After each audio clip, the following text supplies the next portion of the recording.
porque las hadas existen, aunque muchos no sepan verlas. De hecho, pueden pasar por tu lado y que no te des ni cuenta. Quizás si te fijaras en todas las miradas de quienes se cruzan por tu vida, las descubrirías. Y aunque recién levantadas tengan los ojos algo hinchados y el cabello despeinado, ellas son muy bellas, enfocadas de ambos lados.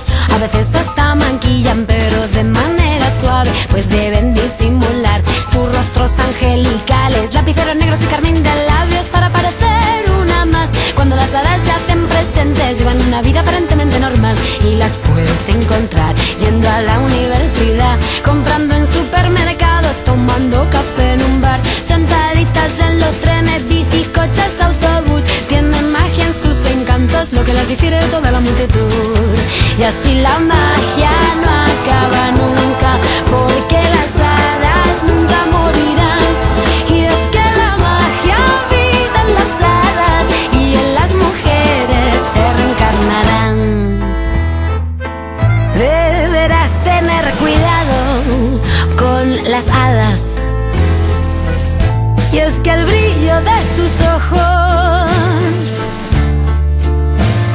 tiene el poder de hechizarte. Hipnotizan con su rostro,